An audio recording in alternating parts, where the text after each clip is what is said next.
Hi everyone, thanks for joining to another Australian fluid mechanics seminar series.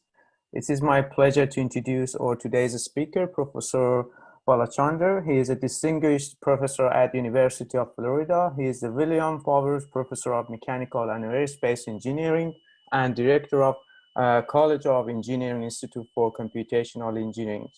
He is a fellow of ASME and APS Division of Fluid Mechanics. He has received many awards in his academic careers, including Francis Neftali Franklin Award from APS Division of Fluid Mechanics, Arnold Beckman Award, and University Scholar Award from University of Illinois, ASME Freeman Fellow in 2017, Gas Historian Senior Award from International Conference on Multiphase Flows in 2019, Distinguished Elements Award from Indian Institute of Technology in 2020, and he is the editor-in-chief of International Journal of Multiphase Flow and handling editor of Theoretical and Computational Fluid Dynamics. And his talk today is going to be on a very hot topic, host-to-host airborne contagion as a multiphase flow problem for science-based social distance guideline. With this, I hand it over to you. Thank you. Thank you, Sharam. Thanks for the very nice introduction. And I want to thank the organizers for giving me this opportunity. These days, you shouldn't believe anything that you see. So don't believe the background that you see behind me. I'm not at a beach. And it's not sunny, it's midnight here. So I was just telling them that I definitely, in these talks, adrenaline flows and I won't be falling asleep. So I really, really thrilled to give this talk, not just to audience in Australia, but perhaps around the world. So I want to start with a little background. In March, honestly, I thought that COVID is just a passing fashion and it will just go away. Then came April and then May, then realized that it's going to be around. And then there were papers beginning to come, and myself and Soldati, we are the co-editors of International Journal of Multiphase Flow. And we said, well, this problem is really a multiphase flow problem. I mean, and we got to have at least a definitive starting point to look at this as a multiphase flow problem. So we put together a team, Stefan Zaleski from Sorbonne, and Lydia Baraiba at MIT, obviously the leader in this area, and Gudaz Ahmadi, his expertise is in inhalation physics. Stefan, of course, is the droplet generation. He is one of the leading authority on that, and myself and Soldati doing the turbulent dispersion, which is what we have been doing. So we wrote a paper and that got published just a couple of months ago, which laid out just a theoretical framework, how to look at this problem as a multiphase flow problem. And since then, what I've been doing with my students at University of Florida is leveraging this theory and doing computations. Typically, you know, instead of just simulations, doing simulations with a purpose, with a theory behind you is always fun. And I want to talk about that, and I want to describe what we have been able to find. So very brief introduction, and I want to emphasize that, and you also may know already that there is quite a bit of variability and what effect that variability has. And then I'll talk about our simulations of airborne spreading, and I will weave in the theory, so we will have to look at theory and simulations hand in hand, and this is the paper in case you're interested. And the integration is the fun part. There are three modes of spreading. And most of us probably know, there are many articles written on it. Direct transmission is you cough and the droplets fly straight into the receiver's face or hand or clothes. That typically happens less than 2 meters. And this was mainly one of the reasons why the social distancing guideline of 2 meters came about. But there are also droplets that fall, settle down, or you rub your nose and touch your doorknob and someone else touches it, and those are the fomites. That's also an important mode of spreading, but with a good, careful hygiene and wiping things, washing your hands, you can control it. But the one aspect that is very hard to control is the airborne transmission, and therefore I would call it most dangerous. And it's a mode where you don't see these tiny little micron size leftovers from the droplets. They are invisible and they spread from room inside a room and across rooms.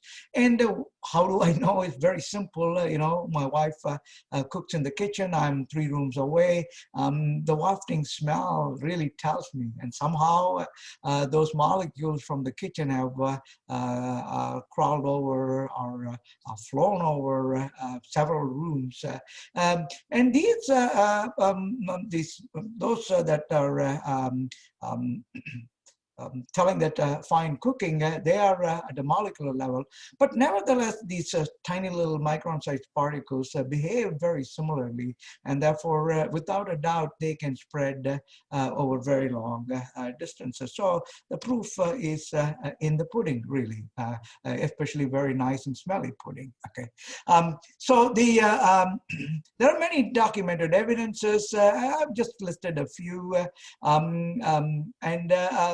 one thing that becomes very clear is that all these massive spreading events, these are like super spreading events, are indoors. So when you're outside, of course, these airborne droplets, these particles are there, but they get spread around. They diffuse, or the concentration goes down, whereas in indoors they remain potent. And sometimes, you know, a single infected person can infect tens to hundreds of people. So we believe that airborne spreading is very important. And I'm not the first one to say. There are plenty of people from Australia itself making this case very much more forcefully. We're just following their footsteps. The physics of airborne infection spreading is very simple. When you cough or sneeze, you put out a large number of droplets. These droplets could be of a slightly larger size. Even when you breathe or squeak, there are a lot of droplets that come from deep within your air tracts. Of course, there are differences. Speaking and breathing are continuous, whereas coughing and sneezing may be intermittent and one-off. And these are the ways you put out many different droplets. And the big droplets, which are say 100 microns and larger, they quickly fall out. So very simple arguments you can make. Within a second or so, they could fall down and they form the fomites. The smaller droplets, and all the droplets in fact evaporate. And one of the astonishing things that when I started working on it, I realized that how fast they can evaporate. So in fact, all the water can pretty much evaporate. There's still some bound water. Finally, it becomes what are called droplet nuclei. So these droplet nuclei are the quantities of great interest because they are small enough and they stay afloat for a long time. These are the sources of airborne spreading. And one interesting thing is that when water evaporates, let's say you have a 100 micron droplet, it fully evaporates to say 10 microns or 20 micron droplet. All the variants or the viral matter that was there is still there because what evaporates is just water. Okay, so there's still some questions as to whether these viral, how long they will be active and so on and so forth. I'm certainly not the expert in that, but all I can assume is that these evaporated droplets that contain the viral matter can still be dangerous, and how far they spread is the question that we are interested in asking. Okay. So what I talked about is mainly about the source of these droplet nuclei. Okay, this is the term I will be using very often. So they are produced when you speak breathe or when you cough. In a room, it depends how many people are infected and what are they doing. So that forms the source. And you can do a global sort of balance analysis. This has been done by Bush and co-workers at MIT. Sort of like think of this as a stir tank where there are sources and there are sinks. These droplets fall out. There is ventilation, which means fresh air is being brought in, old air is being taken out, or even the recycled one gets filtered, depending upon how good the filtration. So you can do a balance, okay, and try to predict what happens. Now, I'm not going to go into all those details. I'm going to just look at this source problem. In other words, when someone coughs or sneezes, how much of those ejected droplets remain airborne? Now, they remain airborne for a long time, and they will spread depending upon convection patterns in the room and turbulence and so on and so forth. That's another part of the problem I will not be able to directly address today. Okay. So that's why we said that this is a multi-phase flow problem. So what we ultimately really want is that how many virus-laden droplets someone, what's the probability of somebody inhaling. For that, you need to know the source. It depends on many, many factors. How many droplets are ejected, how far the host. There are a lot of other things that go in. But like I said, that I'm going to focus, though our ultimate interest is in this kind of a question, to evaluate the risk involved, I'm going to sort of look at the upstream end of the problem as to how these droplets evaporate, fall out, and then what remains floating in the air. Okay, and certainly I'm not a virologist, so these are questions which are way beyond my pay grade. Okay. One thing that I want to point out that even if you look at this early stage where these droplets becomes a droplet nuclei and stay airborne, there's quite a great variability involved. No two cough or sneeze is the same. And even the same intensity of cough by the same person can have drastically different effect due to the turbulent nature of the problem. Not to mention ambient temperature, humidity, room size, whether it's an aircraft cabin or a large conference room, ventilation. So this problem is a quite formidable problem. So from the source point of view, what we said was even there's quite a bit of variability. So we said that we need a theoretical framework that takes in puff size, puff velocity, the distribution of droplets ejected, and ambient details such as temperature, humidity, turbulence, and mix in these other details. And ultimately, we need to come up with this sort of a quest that I posed is that how many aerosols, virus-laden aerosols, one is likely to inhale per breath. And you do further math, and then you can come up, translate this into some risk factors and so on and so forth.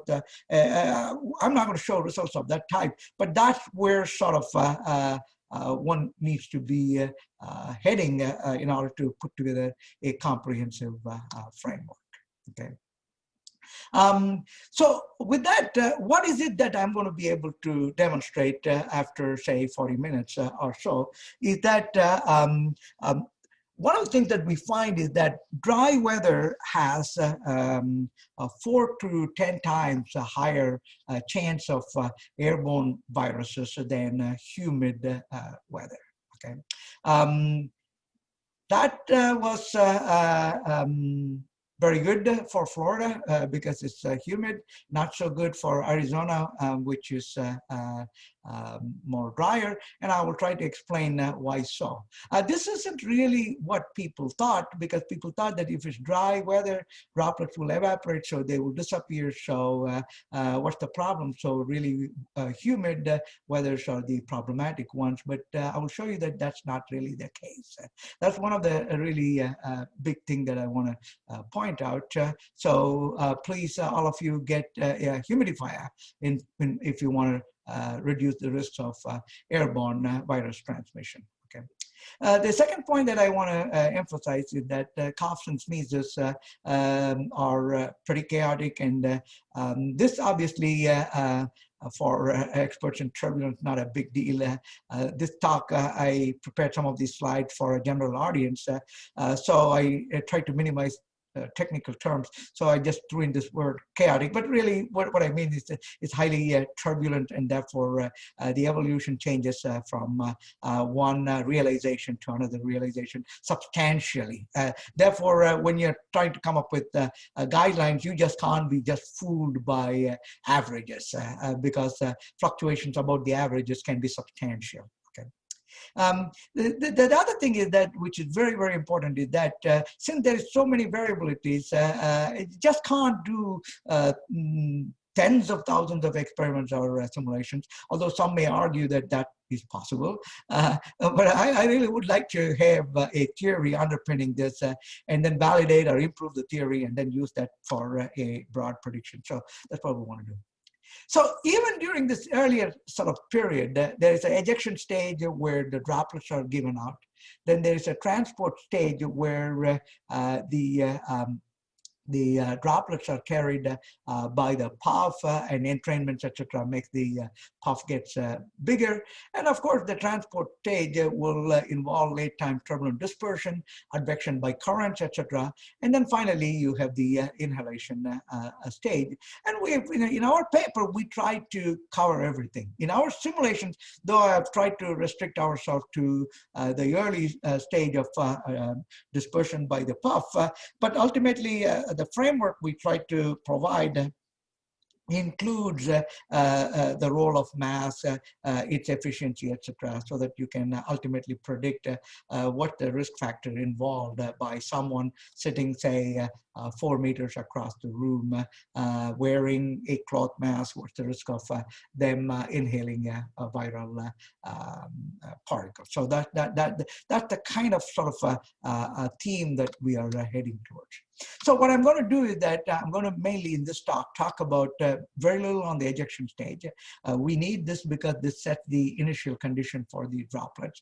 And bulk of my talk is to providing you a theoretical framework and simulation that describes the turbulent puff that propagates forward, and especially the droplet spectra that's contained within the puff. How can we predict the size distribution of the droplets that evaporate and that settle down? How can we predict them in a nice, clean way? That's the sort of the goal that I'm setting towards. Here is some very old data by Duguid and Loden Roberts, etc. These were processed mainly by Stefan Zaleski.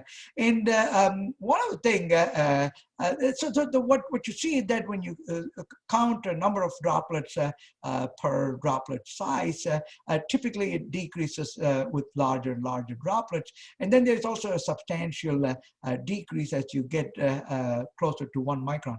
Now, we don't believe that much of this data, this fall, early fall, at smaller diameters is due to a lack of accuracy in measurements. There is certainly going to be a fall off, but what we believe is that a good representation for the droplets is a very simple Pareto distribution that has a sort of a 1 over diameter to the power alpha, with alpha being 2, gives a very nice prediction for the size distribution of droplets that are ejected in a typical cough or sneeze. This, of course, can vary. People have used log normal and other things. The theory I'm going to present is agnostic to what precise distribution you use, but when you put it to practice, when you want to make some prediction, you really need to know what the real distribution of the ejected droplets is. Now, I mentioned that, let's say this is a 10 micron droplet, most of it is water, but inside it there is a non-volatile matter. Okay, that could be mucus and other things, but it contains within it also the viral particles. Okay, so when the droplet, the water mostly evaporates, what is left behind is what I'm going to call a droplet nuclei. And the droplet nuclei has these viral particles, okay? And therefore, the number of droplet nuclei is very important. The key important point to remember is that even though the drop has shrunk in size, it hasn't lost the viral content. Okay, so the shrinking doesn't make the viral matter disappear. So that is something that's often sort of ignored and forgotten. So when the droplet reduces in size, we tend to think that, okay, that's good, but that's not so. Because when they shrink in size, the viral matter is still there and it can float around much more easily. And that's why the dry weather is problematic. Okay. At the end of the ejection stage, what we really need is three set of quantities for the puff volume, puff momentum, puff buoyancy. Basically, momentum is velocity, buoyancy is temperature. And you need to characterize the ejected droplets and how much non-volatiles. And this depends on the person and so on and so forth. Okay. So this is a original model by Buraiba and also by John Bush. So very simple, very nice model. We just elaborated on this. The puff comes out characterized by a certain volume, a certain velocity, and certain temperature. Let's say it's 35 degrees, and outside, let's say it's about 20 degrees. So to predict its evolution, a good a jet or a plume or a puff, in this case, puff theory, you need to go back to the virtual origin. And from the virtual origin, you can come up with a power law behavior. Okay. The terminology I'm going to use is a puff is the hot air, and the droplets are the initially ejected ones. Droplet nuclei are the ones that are the leftover of the droplets after all the water content is evaporated. And sometimes they're also called aerosols. And this droplets nuclei will be a cloud which sort of overlaps with the puff, the hot air, and I will call that airborne cloud. So the distribution or the trajectory of this cloud is of importance here. So here is a simple simulation. Here is a half a liter of puff matter initially ejected with about 90,000 droplets of size anywhere from 1 micron to 1 millimeter. And you can see clearly the larger ones fall out and the smaller ones there. And there's also buoyancy effects. It lifts off and so on and so forth. Here the gravity is pointing down. So someone sort of coughing straight up. So we can run many different simulations like this. The thing that I want to note are the puff volume increases due to entrainment. There's a lot fallout you can't see, but there is a very rapid evaporation, and the droplet that you see are remain airborne for a very long time, and they're quite chaotic, and there's a buoyancy effects involved. It's very similar simulation, a larger volume, higher velocity, same number of droplets, and you can see that very rapidly within a second. These are non-dimensional units. Later I will show you dimensional quantities as well. This is like a meter and a half. It spreads very rapidly and moves forward. Okay. So the same kind of information, this is the slower volume. This is just a vertical section through the midplane. And you again can nicely see the velocity, the color contours are the velocity. And you can see airborne droplet nuclei. These have evaporated pretty much completely, and they just follow the fluid fairly well. Okay. And remain airborne. And the same kind of view for the higher velocity, etc. So you can see this is in terms of meters. So less than a second, you're gone a meter, and this one probably easily going to go 2.5, 3 meters. These are very interesting, very good simulations. Teach us a lot, but they're not very cheap. It takes a day or so, a couple of days to finish these runs. If you want to run longer, you got to wait longer. So I'm not going to give any more details unless people later have some questions. These are largely simulations. Techniques is fairly standard, so there's nothing to brag about. Okay.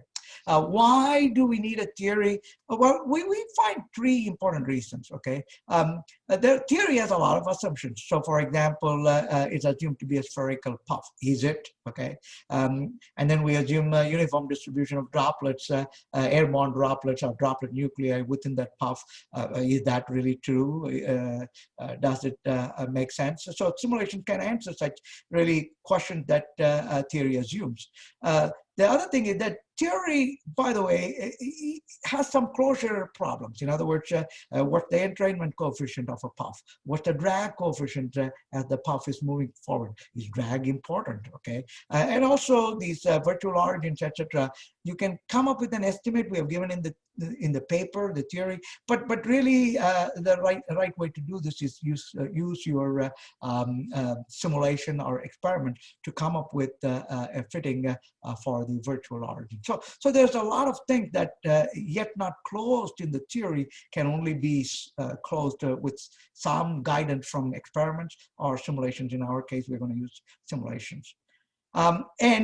Finally, we can validate theoretical prediction and fine-tune anything or modify theory as needed.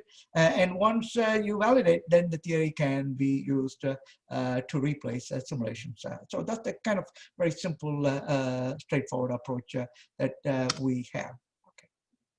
So again, I want to go back to the theory. I showed some simulation, so let me go back to the theory. So I already talked about the virtual origin in terms of distance and in terms of virtual origin going back in time. Now, one other thing, really, the theory assumed the entire puff to form a t equal to 0. Okay, but that's not really the case.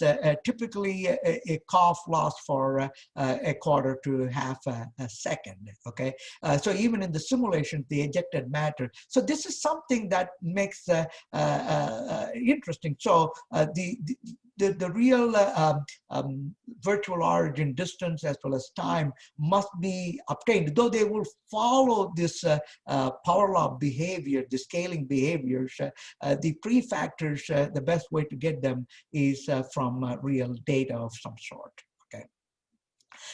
For a lot of what I'm going to show is that in the theory, I'm going to use a virtual origin of about 0.5 meter and a virtual time of 0.05 seconds. So this will become important later. Okay, and the theory is extremely simple. So what we want to track is puff volume as a function of time, momentum as a function of time, buoyancy as a function of time, and the distance traveled by the puff, which is related to the volume by a simple entrainment law, where the entrainment coefficient is alpha.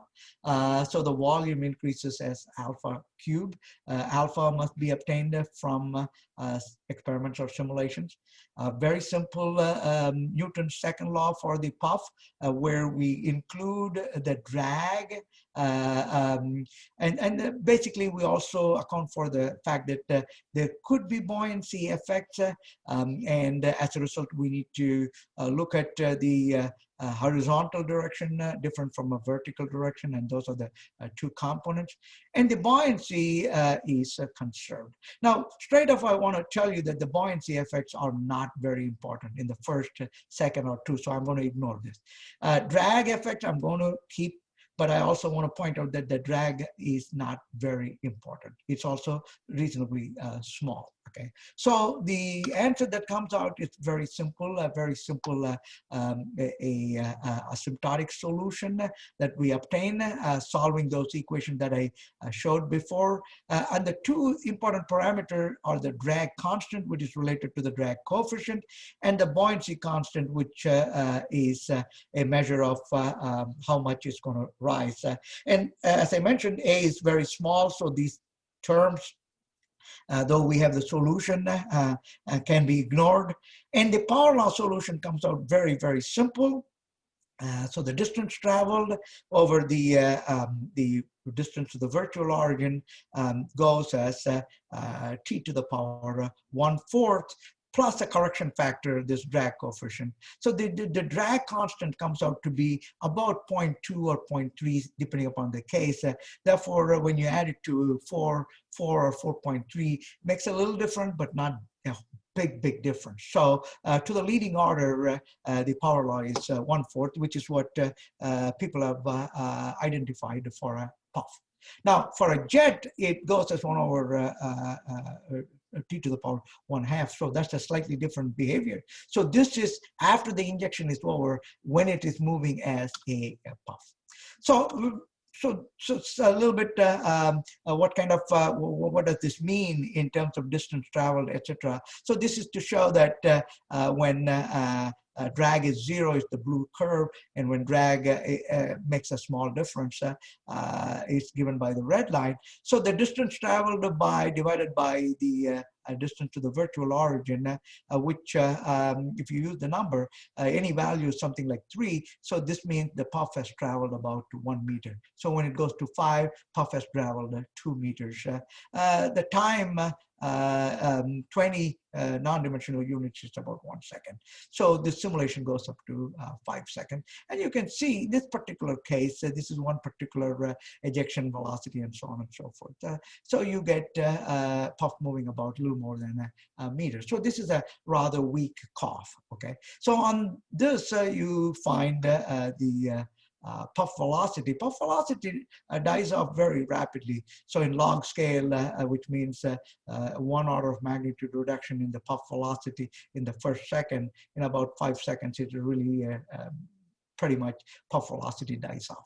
So typically what you do is that when the puff velocity dies off, when the internal turbulence inside the puff falls down, then the ambient turbulence and the ambient convection currents start playing a role. So here is a detail. Now, from now on, I want to talk about a little bit more about the droplet part. So here is the puff you can see. So some of the things that we are able to do with these simulations is that we can see what kind of a shape it is. So the shapes are not perfect, but it's more look like a rugby ball, or in America it would be a football, rather than a sphere, or it could be more, can be more or less a cone or something. You pick your choice, but certainly it's not a sphere. Okay, so we find that a prolate spheroid of aspect ratio 0.83 does a pretty decent job. So two things that I will be pointing out is the distance traveled, z, of the center of mass, how far it travels, and then also of interest is how far the farthest extent of the puff has gone, because the droplets will also go that far. So this is the maximum distance over which the viral content could be spreading. So one thing I want to point out is that we did many realizations, exactly the same conditions. Only thing is that some random disturbances at the initial condition change. So you can see that we turbulent people fully understand this, not necessarily the public, is that there is quite a bit of variation from realization to realization. Now, these realizations, all of them are quite robust in terms of sort of like average quantities, such as the centroid, how far it moves forward. And it's pretty robust. And by the way, this data also collapses very well with the theoretical prediction of t to the power 1/4 plus a constant. On the other hand, if you look at the farthest distance traveled, there's a astonishing variability, okay? The mean could be 1 meter, whereas the farthest one could travel 2 meters. So this is something I'm not 100% sure that people have taken into account, that there are outliers which can be sometimes damaging. So one wonders whether this could be reason for super spreading events. Are these guys responsible for some freak dispersion? We don't know. So something for us to think about is that this problem has to be looked at it from a careful stochastic perspective. The other thing I also pointed out, that not only that we want to establish the fact that Q has a power law, and this again follows this theoretical prediction quite well. From Q, the reason why Q increases is due to entrainment. So we can use the simulation results to find what the entrainment coefficient is. And we have couple of different ways of calculating the entrainment coefficient.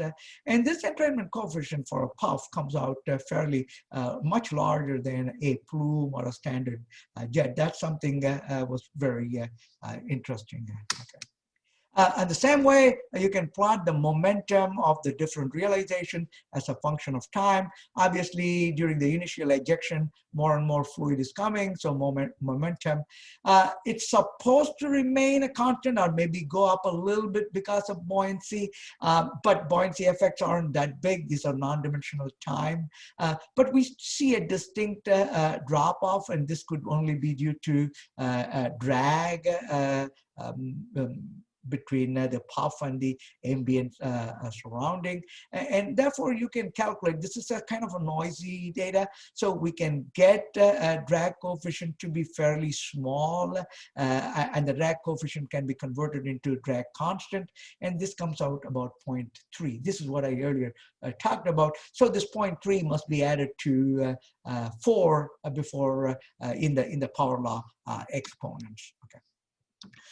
So here you have some simulations of the droplets, and you can see this vortex ring racing out in this particular realization. It's traveling twice the distance. So in this case, while the main puff has gone up to say 0.9 meters, this has gone up to 1.3 or 1.4 meters. So these are the kind of fascinating features which we fluid mechanicians come to appreciate, but I'm not very sure that this has been appreciated by sort of people who need to take this information and translate them into some robust policies. So here is sort of like a movie of just focusing on the droplets. Obviously, the droplets have been made much larger than in reality so that you can see them. You can see all the purple ones have fallen down, but the rest of the droplets have by now fairly evaporated, and they're going to remain airborne for minutes, if not hours, because of the surrounding turbulence can easily keep them afloat. Now, one thing I want to point out that this was first not very clear when we plot the trajectories. It's clear that even the ones that you see which are level with the mouth really are falling down very rapidly. This is the direct transmission that I talked about. Big droplets just fly off very fast, but they don't go anywhere more than 2 meters. They fall down. It is these tiny airborne droplet nuclei are the one that can travel very long distance. And some of them that break off and form vortex rings or other self-propelling mechanisms can propel them for much farther distances in a very rapid time frame. Okay, so it's quite easy to pick out the fallout physics or spiraling motion.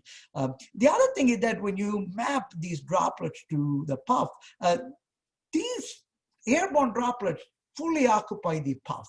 Of course, there is preferential accumulation and lots of turbulent physics, but there is no sedimentation, etc. So in other words, what we find is that these airborne droplets are so light and the settling velocity is so feeble and that the turbulent mixing is so strong that they remain fairly well mixed. Okay. Again, I want to point out that an important physics is that these droplets, which start out with a lot of water, by less than a second, they have completely been evaporated, and all that remains is the non-volatile matter, which is what helping them to remain stay floating.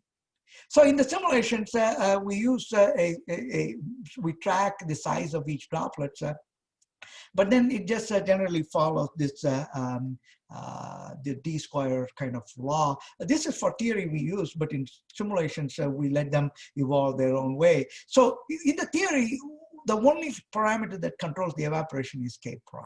Okay. And the K prime for dry weather could be much larger, 10 to the power minus 5. It's in units of meters squared per second, or it could be very low. And this is the variation that I want to talk about. Okay. So one of the things I want to talk about is that there are two curves that are important.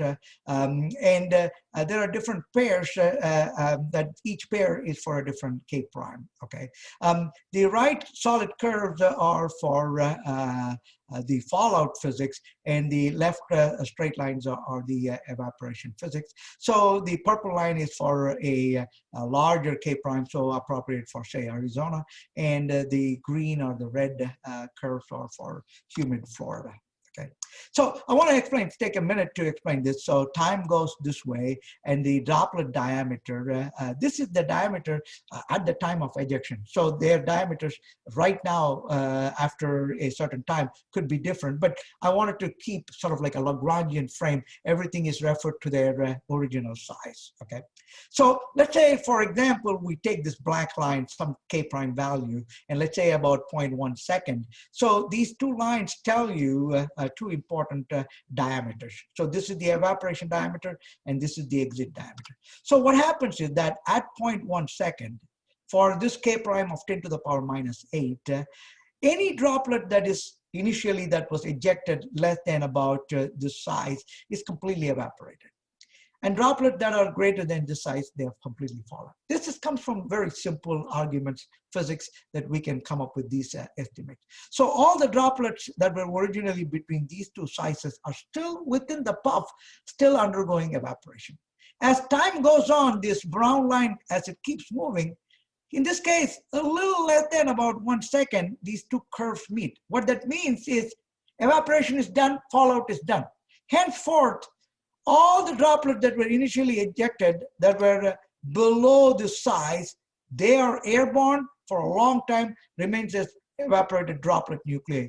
And anything that is larger has completely fallen out. Now, you can see that this is a very, very important sort of like a limiting diameter. This limiting diameter changes only with K prime. And the limiting diameter is small for a humid weather, whereas very large for the dry weather. And this is the simple reason why dry weather is dangerous, because the larger droplets evaporate faster and they become small and they remain floating, whereas in the humid weather, the larger droplets, since they don't evaporate fast enough, they keep falling, and therefore what remains floating is far smaller, and therefore its viral content is lower. So that's the key message that I tried to provide. Just I have a few more slides and I will be done at that point. So this is the initial Pareto distribution, two different things. This is the dry weather with a larger effective K prime, and this is the humid weather, a much lower K prime. And what you can see is that in the dry weather, very, very quickly, the evaporation complete, dropout is complete. So this is the terminal spectrum that you can think of. The terminal spectrum is a very simple spectrum. There's only two facts. One, due to evaporation, the distribution has a left shift. So all the original diameters have shrunk to their non-volatile volume. And droplets bigger than a certain size. There is a vertical cutoff beyond which it is done. So this is the physics. So very simple. You just have to wait for, in dry weather, less than half a second, you're done. In wet, humid condition, it may take a couple of seconds or maybe 5 seconds. But eventually, this spectrum also will become like this. So this terminal spectrum is the only thing, and the two physics are the initial spectrum has a left shift and there's a cutoff. The red line is the theoretical prediction and the histogram is the simulation result. So the main point is that both the physics of cutoff as well as shifted spectrum are very nicely captured by the theory. So given enough time, every spectrum is going to remain this, and the area under this curve sort of tells you how much viral content will still remain airborne. Now, the second part is these droplets could be carried from room to room by convection currents or ambient turbulence and so on and so forth. And that's a different problem that I'm not going to address. So the problem that I'm set out to is to tell at the end, after evaporation, after dropout, what remains floating. And that's the answer that we are able to obtain. Okay. So these are some details. Just again, the same point that I made earlier, that the distance traveled by the centroid of the droplet cloud as a function of time. The open circles are two different realizations. This is the centroid value, and the dashed line is the prediction. Not only we can predict the size distribution, we can tell where the centroid lies using the puff theory very, very accurately. But on the other hand, if you want to know the farthest reaches of the droplet, two different realizations are the two different solid symbols. There's quite a bit of variability. But ultimately, what is interesting and what is important are the two dashed lines in this curve, in this plot. I just want you to focus on these two dashed lines, the brown dashed line and the purple dashed line. Brown dashed line is for dry, and the purple dashed line is for humid conditions, okay? And what is plotted is the volume of non-volatile still remaining floating. Dry weather, it reaches a plateau very fast because evaporation is complete. All these droplets continue to keep floating. Whereas for the humid weather, it's still falling down, falling down, falling down. Eventually it will also settle, but at a much lower value. And this is the main point that I tried to make earlier, okay? And I talked about why dry weather, this sort of like a limiting diameter is much larger under dry than in humid, and this is the reason why dry weather can be more dangerous in keeping the viral content airborne. Now, this is sort of the last slide. So our simulation, so this is for one ejection velocity. We have done many, many ejection velocities, etc. But for one sort of ejection condition, one condition for the droplet, initial droplet spectrum, two different K prime values is where we have done simulations.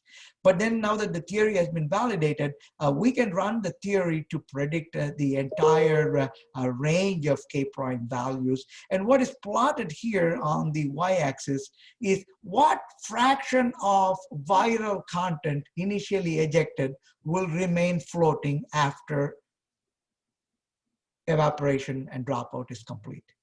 Now, for very dry weather, you can have up to about 16% of the original viral content still remaining airborne. Whereas in humid condition, it can go down to about 2%. So there is a big difference between humid and dry weather in terms of how many airborne droplets would be encountered. And these are some more details that we can use the theory to predict instead of running hundreds of simulations or tens of simulations to get the same curve. Okay, so that's the thing. So the important results are dry weather appears to be more dangerous in terms of evaporating droplets faster and keeping the airborne virus up in the air. The other thing is coughs and sneezes are very chaotic. This is the same slide I showed earlier. And the last thing is that the theory is very good and it's able to provide a very good prediction. So where we are heading, I want to finish with this last slide, is that we now have a decent handle on the source. How many droplets remain airborne? So we're working with other people in terms of understanding filtration, airflow, air exchange rates, and the receiver, and turn it into probability of inhaling a virus. This piece also needs theory. That's the other important thing, is that though we are going to do simulations, we are developing a theoretical framework for spreading, following some of the ideas that MIT and others have proposed, and ultimately we can put these two together and come up with a complete theory. So with that, I will stop and I will take any questions. Thank you very much. Very interesting talk. We have a couple of questions in the chat. Okay. People, if you think I didn't correctly interpret the question, please unmute and ask the question. They are mainly about the inlet boundary condition, I guess. About your cough, if it's a Pareto distribution specified for the cough, I guess it should be inlet boundary condition for the droplets. Another one is how did you model the mouth? Okay, I see those two questions. Let me first, Pareto distribution is just a simple distribution. I am not going to stand here and claim that Pareto distribution accurately models every cough or sneeze, okay? There's also a problem with Pareto distribution. It just slopes down. So there, you just have to specify a minimum size and a maximum size. You could use a log normal distribution, it doesn't matter. But the theory is so simple that all it says is, take whatever spectrum you want, all you have to do is a left shift. And how much left shift? Just depends on what is the initial non-volatile fraction. If 1% is non-volatile, then the terminal size is roughly about 20% of the original diameter. So it tells you you have to move by factor 5. Okay. And the important thing is that what is the largest droplet that still stays floating? That's the cutoff droplets. Those are the two important take-home messages that you need to predict what fraction of the original droplet that will remain airborne. So the Pareto is just a placeholder that we have used. It's not that important. The second question, how is the mouth modeled? Very, very simple. It's a circular opening of, I believe it's about 2 centimeters in diameter, through which we pump fluid.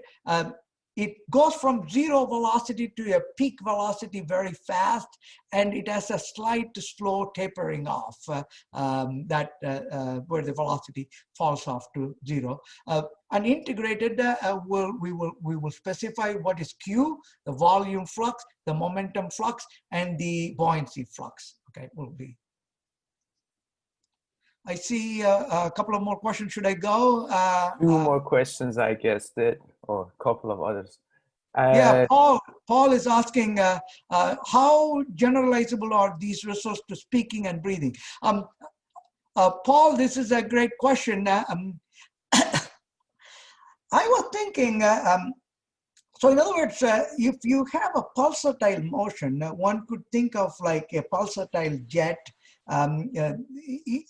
But some recent work I read by asymptomatic spreading by, say, Howard Stone and others, ends up stating that pretty much it behaves like a jet. But other than that, I don't have myself, we have not looked at this problem. So the same problem, the puff problem, can be turned into a jet, a pulsatile jet, where one may be able to show that depending upon the intensity of pulsation and the frequency, at some distance, the pulsation effects may be gone, and then all that matters is the mean mass flux and momentum flux and buoyancy flux may be of importance. Okay.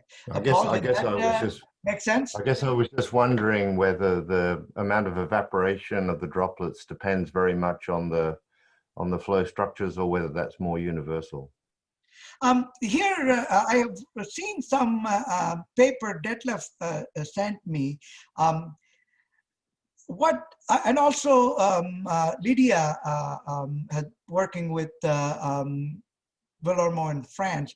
What they find is that the puff details may matter. In other words, if the droplets are surrounded by very humid weather, the evaporation rate could decrease.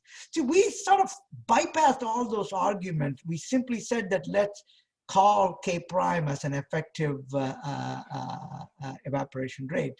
But the ambient temperature, ambient humidity, and the humidity of the puff air, those will matter. But one thing that what we find is that if evaporation, the conditions are such that evaporation is rapid, contrary to some of the classical beliefs, we think that it is very conducive to airborne spreading. Okay, and hindsight, it seems pretty natural, because when you evaporate, you're left with this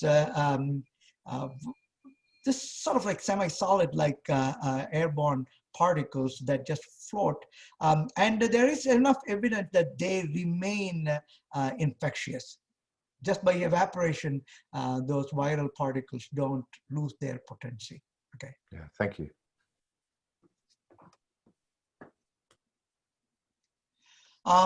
Other question is, do you expect added mass history? No. In fact, please go and look at our paper. We did look at these things. The density ratio is pretty large, droplets to the ambient air, and the accelerations aren't that big, that the added mass history and those forces are not very important in this one. Another question by Vishal is the puff simulated to emerge only from the mouth? For a cough, this would make sense. But yeah, yes, you're right.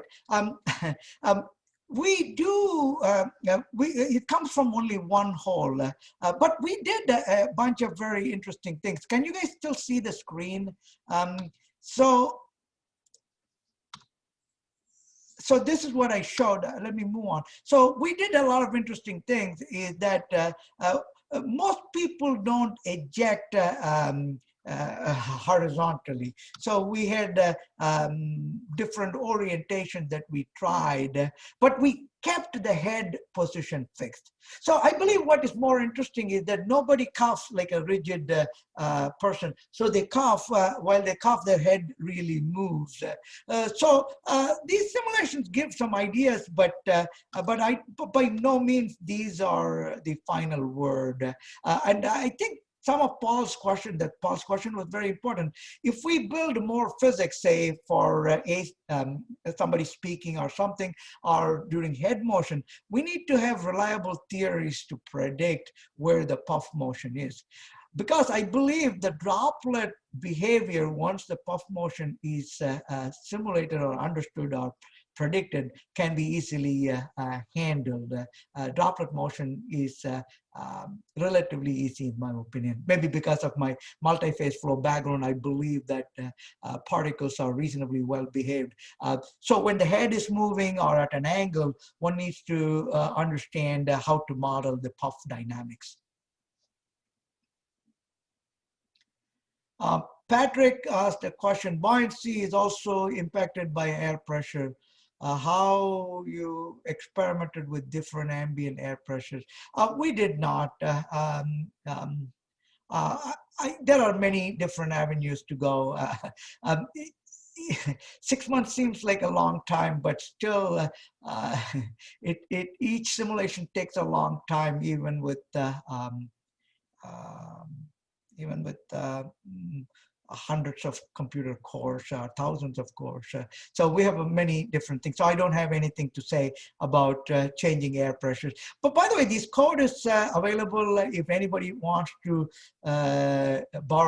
take this code and try some other configuration, you're more than welcome. Or if you want us to run some other things, I could try to ask my students to do those problems, okay? University of Amsterdam has done some nice work on breathing and speaking cases. Yes, I've seen that. I have seen that, but I'm sorry I did not mention that. Julio has a question. Thank you. Yeah, okay. So that was not a question. I might have one more question from my side. What software did you use? What solver did you use for this simulation, LES simulations on droplets? And whether your droplet modeling, was it the particle, it's Euler-Lagrange, or is it It is an Euler-Lagrange simulation. The code is a open source code, NEC 5000, used by a lot of people. We had a sort of edge. We had a Department of Defense MURI project looking at control of sprays, where we were doing essentially the same simulations, but we were just having continuous ejection. We converted that, and we have used this code NEC 5000 to do large eddy simulations. We have used different subgrid models, etc. But the general qualitative behavior doesn't depend on all those details. And also, I did not show in my slides for varying injection volumes, injection momentums, the theory does an excellent job in collapsing every one of those simulations very well to this t to the power 1 over 4 plus c sort of a power law.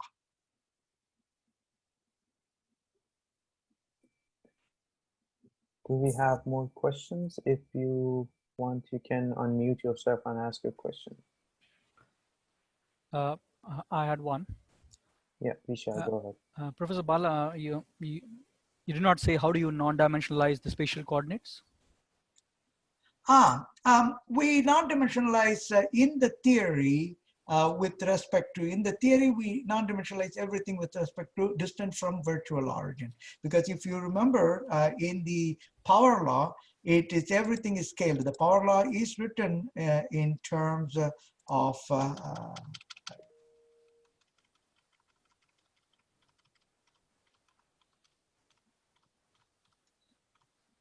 power law is written in terms of, you can see, okay?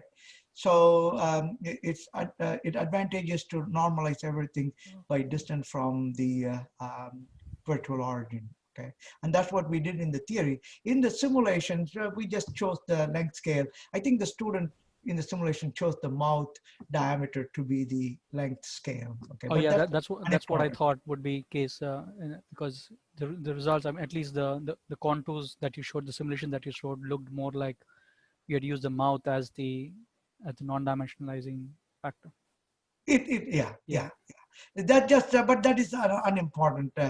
Just a coding consequence. Really, we should have changed all of them into some more meaningful, either in meters or in terms of non-dimensional quantities. Okay, I'm sorry. No worries. All right, thanks.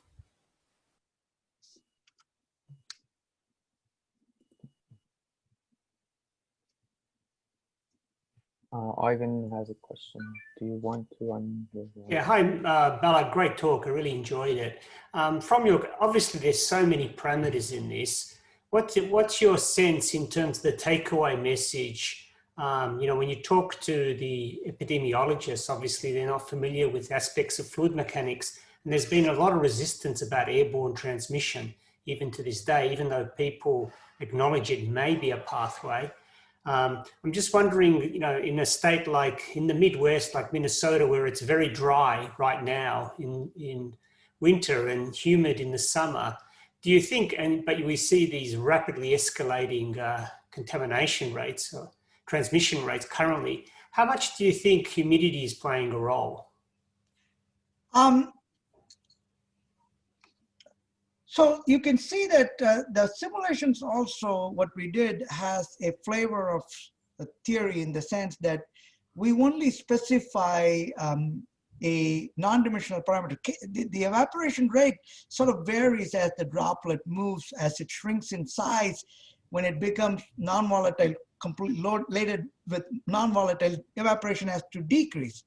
But one of the things that we find is that the importance of dry versus humidity was striking. We didn't realize that it would be that important. And you're making an excellent point, is that in Arizona in the summer or in Midwest when the weather gets dry, the results seem to indicate that the airborne aerosol particles will be larger in number and will contain most of the ejected viral content instead of just falling down, because they evaporate so rapidly.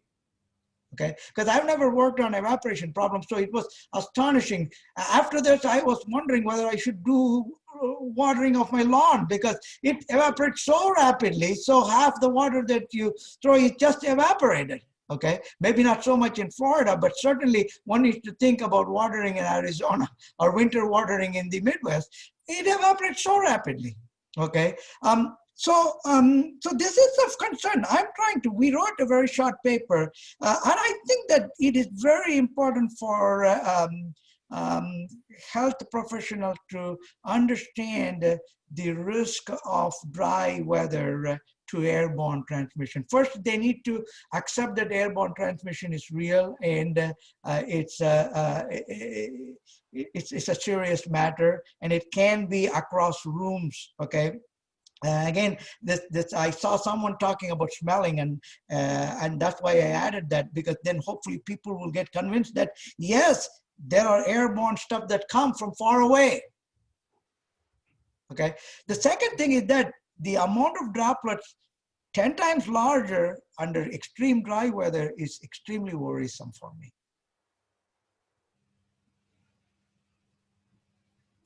And that's what I put down as the take-home message. Okay. And wear a mask. Hmm? And wear a mask. So that's another story I did not include at all. So when we were working with Gudaj, he showed some results which are really worrisome as well. The cloth mask does not filter very well particles of size less than about 2 microns. So what that means is, let's say initial viral content has 1% non-volatile matter. 1% non-volatile matter means the drop shrinks to 1/5 of its original size, roughly. So if 2 microns will go through the cloth mask, that means anything that was smaller than 10 micron initially ejected will still remain airborne and will be inhaled by the person. So these are serious implications, but I did not want to say anything because I have not done myself efficiency of filtration. Maybe others who are working on it could comment on it better. But clearly, the other thing is that the theory very nicely predicts what number of particles of what size will be there. You can predict it extremely easily. But you need to know the original ejected droplet size and the humidity conditions and so on.